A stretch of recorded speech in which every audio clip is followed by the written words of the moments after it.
ভাগৱতখন আহিল ক'ৰ পৰা, কেনেকৈ আহিল আমাৰ সমাজলৈ? যে ভাগৱত কি কাৰণে শুকমুনিয়ে ক'ব লগা হ'ল, তাতেই সোমাই আছে তাৰ পৰম অৰ্থ, তাৰ তাৎপৰ্য।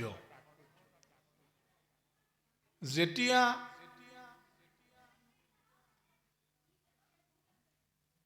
হস্তিনাপুৰৰ কাৰণে, ইন্দ্ৰপ্ৰস্থৰ কাৰণে পাণ্ডৱ আৰু কৌৰৱৰ যুদ্ধ হ'ল, কৌৰৱ বিনাশ হ'ল। এটা সময়ত যুধিষ্ঠিৰ ৰাজ্যৰ পৰা সন্ন্যাস গ্ৰহণ কৰি ভাতৃসময়ে স্বৰ্গাৰোহণলৈ গ'ল। ৰজা হিচাপে উপবিষ্ট হ'ল অভিমন্যুৰ পুত্ৰ, সুভদ্ৰাৰ নাতি, উত্তৰাৰ পুত্ৰ পৰীক্ষিত। পৰীক্ষিত আছিল এজন অতি ধৰ্মপ্ৰাণ ৰজা, আৰু সেই ধৰ্মপ্ৰাণ ৰজাজনে যেতিয়া শাসন কৰি আছিল, তেতিয়া তেখেতে উপলব্ধি কৰিলে যে মোৰ ৰাজ্যৰ অন্তৰ্ভাগ, ৰাজ্যৰ ভিতৰভাগ খুব ধুনীয়াকৈ পৰিচালিত হৈছে। এতিয়া আমি ৰাজ্যৰ বহিঃপ্ৰান্ত নিৰীক্ষণ কৰিব লাগে, যে বহিঃপ্ৰান্তত প্ৰজাসকলে কি ধৰণে জীৱন নিৰ্বাহ কৰিছে। এই উদ্দেশ্যে তেখেতে গৈ থাকোঁতে সন্মুখত তেখেতে এটি অদ্ভুত দৃশ্য দেখা পালে, যে এজন অতি জিঘাংসুৰ প্ৰকৃতিৰ লোকে এটা বলদ গৰুক ইমানেই কোবাইছে যে তাৰ 3খন ঠেং ভাঙি দিছে, আৰু তাৰ কিনাৰতে এজনী গাই গৰুৱে সেই দৃশ্যটো চাই কান্দি আছে। পৰীক্ষিত মহা ধৰ্মশীল ৰজা, তেখেতে ধ্যানেৰে গম পালে যে প্ৰকৃতাৰ্থত তেওঁ চকুৰে দেখি থকা যিটি বলদ, সেইটো আচলতে বলদ নহয়, সেয়া হৈছে ধৰ্ম। তেওঁ যি আমাৰ সত্য, শৌচ, ক্ষমা, দয়া, শৌচ, ক্ষমা, দয়াই 3টা ভৰি, তেওঁ এটা 3টা ঠেং ভাঙি দিয়া হৈছে, মাত্ৰ সত্যত তেওঁ স্থিৰ হৈ আছে। আৰু কাষতে কান্দি থকা সেইগৰাকী গাই হ'ল বসুমতী। তো পৰীক্ষিতৰ যথেষ্ট ক্ৰোধ উৎপত্তি হ'ল সেই মুহূৰ্তত এই দৃশ্য দেখি, আৰু তেতিয়া তেওঁ সেইজনক কাষলৈ গৈ তৰোৱাল উলিয়াই তেওঁক কাটিবৰ উদ্যত হ'ল, যে তুমি কোন, কিয় তুমি মোৰ ধৰ্মময় ৰাজ্যত এনেদৰে অশান্তিৰ সৃষ্টি কৰিছা? তোমাৰ সত্য পৰিচয় দিয়া, অন্যথা তোমাৰ এতিয়া মই প্ৰাণদণ্ড দিম। তেতিয়া সেই যে জিঘাংসু প্ৰকৃতিৰ লোক, যিজনে কলিৰ ৰূপত পৃথিৱীত প্ৰৱেশ ঘটিছে, সেইজনে ক'লে যে হে দয়ালু মহাৰাজ, আপুনি মোক হত্যা নকৰিব, মই যোগাধিপতি কলি। যে কলিৰ আত্মপৰিচয় লাভ কৰিব পাৰি পৰীক্ষিত আৰু বেছি ক্ৰোধান্বিত হ'ল, আৰু তেতিয়া তেওঁ ক'লে যে তুমি কাৰ অনুমতিত মোৰ এই ধৰ্মময় ৰাজ্যত তুমি প্ৰৱেশ কৰিছা? তোমাক মই এটি আদেশ কৰিছোঁ যে তুমি মুহূৰ্ততে মোৰ ধৰ্মময় ৰাজ্যৰ সীমা ত্যাগ কৰি গুচি যোৱা, নহ'লে তোমাক মই হত্যা কৰিম। তেতিয়া পৰীক্ষিতলৈ চাই কলিয়ে ক'লে যে সেই ধৰ্মপ্ৰাণ মহাৰাজ, মই যলৈকে নাযাওঁ ততেই আপোনাৰ ৰাজ্য, এই সসাগৰা পৃথিৱীৰ আপুনি এতিয়া ৰজা, মই যি ঠাইতে নাথাকোঁ কিয় সেই ঠাই আপোনাৰে অধীন। গতিকে সেই মহাৰাজ, মই শুনি আছোঁ, মই জানি আছোঁ যে আপুনি শৰণাগতক আশ্ৰয় দিয়ে, গতিকে ময়ো আজি আপোনাৰ চৰণত শৰণ লৈছোঁ, আপুনি মোক আশ্ৰয় দিয়ক। তেতিয়া পৰীক্ষিতে ক'লে যে তোমাক আশ্ৰয় দিলে মোৰ এই ধৰ্মময় ৰাজ্যত অশান্তিৰ সূচনা হ'ব, গতিকে ইচ্ছা কৰি মই তোমাক স্থান দি কোনো কাৰণতে মোৰ ৰাজ্যত মই অধৰ্মক চপাই ল'ব নোৱাৰোঁ। তেতিয়া তেওঁ বেছি কাকুতি মিনতি কৰিলে, আৰু কৰি ক'লে যে আপুনি যদি এনেদৰে নিৰ্দয় হয়, তেনেহ'লে আপোনাৰ নামৰ পিছত যি প্ৰজাৰঞ্জক, শৰণাগতক আশ্ৰয় দিয়াৰ এজন ৰজা বুলি যি অভিধা আছে, এই অভিধা নাইকিয়া হ'ব। তেতিয়া পৰীক্ষিতেও মনে মনে ভাবিলে যে কলিৰ সকলো স্বভাৱ বেয়া হ'লেও কলিৰ কিন্তু এটি খুব ভাল স্বভাৱ আছে। সেয়া হৈছে যে কলি যুগত মানুহে যদি কোনো পুণ্য কাম কৰিব নোৱাৰে, তথাপিতো তেওঁ যদি মনতে কিবা ভাল কাম কৰিম বুলি, কিবা পুণ্য কাম কৰিম বুলি মনতে সংকল্প লয়, তেওঁৰ মুক্তি সম্ভৱ হ'ব পাৰে। গতিকে মই যদি কলিক একেবাৰেই আঁতৰাই দিওঁ, তেনেহ'লে অনাগত ভৱিষ্যতত এই প্ৰজাসকলে তৰণৰ যি উপায়, সেই উপায়ৰ পৰা বঞ্চিত হ'ব। তথাপিতো তেওঁ কলিক ক'লে যে তুমি পোনপটীয়া স্থানত, মোৰ ৰাজ্যৰ পোনপটীয়া স্থানত তুমি থাকিবলৈ নাপাবা। যি বাট অবাটে যোৱা, সেই বাটতহে মই তোমাক থাকিবলৈ দিম। তেতিয়া ক'লে যে তুমি য'ত প্ৰচুৰ পৰিমাণে মদ্যপান হয়, যিসকলে মদ্যপানকে জীৱনৰ পৰম ধৰ্ম বুলি গ্ৰহণ কৰে, সেই তেনে স্থানত থাকিবা। তেওঁ সেই বুলি কোৱাত পৰীক্ষিতক পুনৰ কলিয়ে ধন্যবাদ দিলে, যে ক'লে যে প্ৰভু, এই স্থানে মোৰ বাবে পৰ্যাপ্ত নহয়, মোক আৰু স্থান দিয়ক। তেতিয়া ক'লে যে যি স্থানত পৰস্ত্ৰী হৰণ কাৰ্য হয়, তুমি তাত থাকিবা। ক'লে যে তাৰ বাবে আপোনাক অশেষ ধন্যবাদ দিছোঁ। কলিয়ে ক'লে কিন্তু মোক এই দুঠাই মোৰ কাৰণে পৰ্যাপ্ত নহয়, মোক আৰু ঠাই দিয়ক। তেতিয়া ক'লে, তেতিয়া কলিক পৰীক্ষিত ক'লে যে তুমি য'ত প্ৰচুৰ সুবৰ্ণ সংগঠিত হয়, কিন্তু ঈশ্বৰৰ নামত যি অকণমানো অৰ্পিত নহয়, তেনে সুবৰ্ণত তুমি থাকিবা। তে কলিয়ে ক'লে বহুত ধন্যবাদ মহাৰাজ, কিন্তু তথাপিতো মোৰ এইখিনি ঠাই পৰ্যাপ্ত নহয়।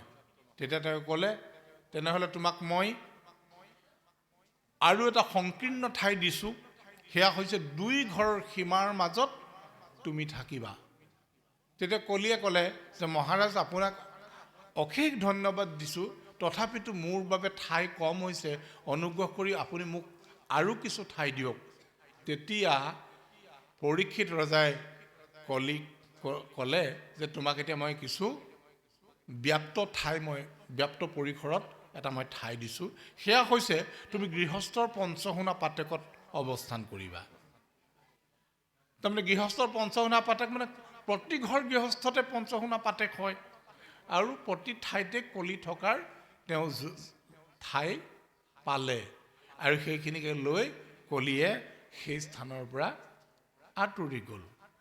এতিয়া আমি কলিক দিয়া ঠাইবোৰ আমি নিশ্চিতভাৱে দেখিছোঁ, আমি সমাজত তাৰ আমি প্ৰভাৱ আমি দেখি আছোঁ, যে মদ্যপানৰ ফলত কেনেকৈ একোটা একোটা পৰিয়াল ধ্বংস হৈ যায়। পৰস্ত্ৰী হৰণ কাৰ্যত কি হৈছিল, ৰাৱণৰ স্বৰ্ণলংকা ধ্বংস হৈছিল। এতিয়াও তেনে যদি ক'ৰবাত কাৰ্য চলিছে, তেনেহ'লে সেই সমাজ হৈ থকা নাই। গতিকে তাত নিশ্চিতভাৱে কলি আছে। সীমাৰ কাৰণে আমি কাজিয়া লাগোঁ, কেৱল মানুহৰ ঘৰে ঘৰে কাজিয়া নহয়, ৰাজ্যও সীমাৰ কাজিয়া লাগে। যেনে নগালেণ্ড অসমৰ সীমা বিবাদ, চীন ভাৰতৰ সীমা বিবাদ, এই বিবাদ থাকে, তাতো কলি থাকে, তাৰ কাৰণে যুদ্ধ হয়। আকৌ আমি দেখিছোঁ যে সুবৰ্ণৰ কথাটো পিছত কম, তাৰ নিজেই বলি হ'ল পৰীক্ষিত ৰজা। আৰু দেখিলোঁ আমি পঞ্চসোণা পাতেক। তো পঞ্চসোণা পাতেকটো কি বস্তু? সেয়া হৈছে চুল্লি, পেখনি, কুণ্ডনী, মাৰ্জনী আৰু উদক কম্ভ। এতিয়া আমি এই 5টা নোহোৱা আমি এখন ঘৰ আমি কেতিয়াও কল্পনা কৰিব নোৱাৰোঁ। কাৰণ এনে ঘৰ আমি গৃহস্থ দেখিছোঁ নে ক'ৰবাত, য'ত যাৰ ঘৰত চৌকা নজ্বলে, পানী গৰম কৰিব লাগিবই। আমি সেই পানী গৰম কৰোঁতে কি হয়, পানীত থকা অনেক জীৱ অনুজীৱৰ মৃত্যু হয়। সেই যে জীৱ, সি ক্ষুদ্ৰই হওক বা আকাৰত ক্ষুদ্ৰই হওক বা চকুৰে নমনাই হওক, সেই জীৱটো শিৱ বিদ্যমান। গতিকে আমাৰ সেয়া পাপ অৰ্জন হৈছে। তাৰপিছত আমি পতাত পিহোঁতে তাত অনেক পোক পৰুৱা মৰিছে।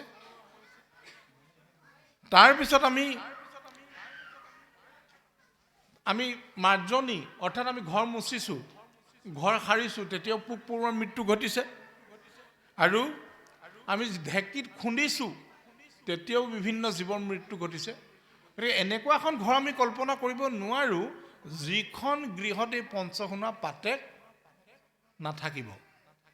কিন্তু আমি যিহেতু প্ৰতিদিনেই এই কৰ্ম কৰি আছোঁ, তাৰ কাৰণে আকৌ প্ৰতিদিনতেই এই পাপৰ পৰা মুক্তি লাভৰ কাৰণে আমাক উপায় দিছে। পঞ্চসোণা পাপৰ পৰা নিবৃত্তি পাবৰ কাৰণে আমাক 5টা যজ্ঞ দিছে। সেয়া হৈছে ব্ৰহ্মযজ্ঞ, দেৱযজ্ঞ, পিতৃযজ্ঞ, মনুষ্যযজ্ঞ আৰু ভূতযজ্ঞ। এতিয়া ব্ৰহ্মযজ্ঞ কি? যে আমি যদি কাৰোবাক জ্ঞান দিছোঁ, সেয়া হৈছে অধ্যয়ন আৰু অধ্যাপনা। এজন ব্যক্তিয়ে নিজে অধ্যয়ন কৰি আনজনক সেই জ্ঞান বিলাই দিছে, যেনেকৈ শিক্ষক সমাজ। তাৰ ব্যতিৰেকো আমাৰ সমাজতে বহু লোক আছে যিসকলে বিভিন্ন শাস্ত্ৰ চৰ্চা কৰি অবাতে যোৱাজনক জ্ঞান দিছে, সেয়া ব্ৰহ্মযজ্ঞ সম্পন্ন হৈছে। তাৰপিছত দেৱযজ্ঞ, আমি বিভিন্ন দেৱ দেৱীক আমাৰ পূজা কৰিছে কোনোবাই। আমি ঈশ্বৰ পূজা কৰোঁ, বিষ্ণু পূজা কৰোঁ, কিন্তু অন্যান্য লোকসকলে কি কয়, কিছুমানে দেৱতাৰ যজ্ঞ কৰে। আকৌ পিতৃযজ্ঞ আমি কৰোঁ, যে বাৰ্ষিক আমাৰ শ্ৰাদ্ধ পাতে, পিতৃক স্মৰণ কৰা হয়, মাতৃক স্মৰণ কৰা হয়, সেয়াটো পিতৃযজ্ঞ। তাৰপিছত মনুষ্যযজ্ঞ, যেতিয়া আমাৰ ঘৰলৈ কোনো আলহী আহে, আমি আলহীজনক মান সন্মান জনাওঁ, তেওঁক যথাসম্ভৱ আমি শুশ্ৰূষাৰ ব্যৱস্থা কৰোঁ। আমাৰ অসমীয়া সমাজখনতো জানেই যে অসমীয়া জাতিটো এটা অতিথি পৰায়ণ জাতি। ভাত খাবৰ বেলিকা, দুপৰীয়া আমাৰ গৃহলৈ যদি কোনো ব্যক্তি আহে, আমাৰ প্ৰায় ঘৰ, 2-এঘৰক বাদ দিব পাৰে, প্ৰায় ঘৰ মানুহেই কিন্তু সেই আলহীজনক এই আহাৰ খাবলৈ নিমন্ত্ৰণ নকৰাকৈ, সেইজনে খাই নাখায় তেখেতৰ কথা, কিন্তু নিমন্ত্ৰণ নকৰাকৈ সাধাৰণতে আমাৰ গৃহস্থী ঘৰবিলাকত কোনেও অন্নগ্ৰহণ নকৰে। গতিকে আমি সেয়া মনুষ্যযজ্ঞ সম্পাদিত কৰিছোঁ। লাগিলে ভাত নোখোৱাব পাৰোঁ, চাহ অকণমান দিছোঁ, চাহ অকণমান নিদিব পাৰোঁ, আমি তেওঁক তামোল এখন দিছোঁ, মুঠতে আমি যিকোনো প্ৰকাৰে সেই মানুহজনক সন্তুষ্ট কৰিবৰ বাবে আমি ব্যৱস্থা কৰিছোঁ। আকৌ ভূতযজ্ঞ মানে প্ৰাণীযজ্ঞ।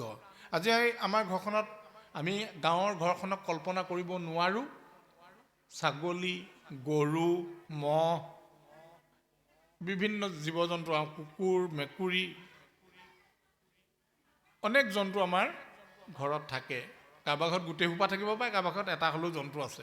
এই যে তেওঁলোকক আমি সময়ত খোৱাৰ বাবে যিখিনি কৰ্ম কৰোঁ, আমাৰ আবেলি হোৱাৰ লগে লগে ঘৰখনৰ মূল মানুহকেইজনৰ ক'ৰবাত থাকিলেও তত নোহোৱা হয়। কিয়নো যে গৰুকেইটা আহিব, এতিয়া বান্ধিবনে নাই ঘৰৰ মানুহে, নেবান্ধিলে বেয়া কথা খাব, খাবলৈ কিবা এটা দিব নিদিব, পানী অকণমান খুৱাব নে নোখুৱাব, সেই চিন্তাত তেওঁ সোনকালে সন্ধ্যাবেলা আগে আগে ঘৰলৈ যায়। কেলৈ? তেওঁ সেই যে ভূতযজ্ঞৰ প্ৰতি থকা যিটো তেখেতৰ শ্ৰদ্ধা। এই 5টা যজ্ঞ যেতিয়া আমি সম্পূৰ্ণ কৰিম, তেতিয়া পঞ্চসোণা পাতেক আমাৰ গৃহত নঘটে।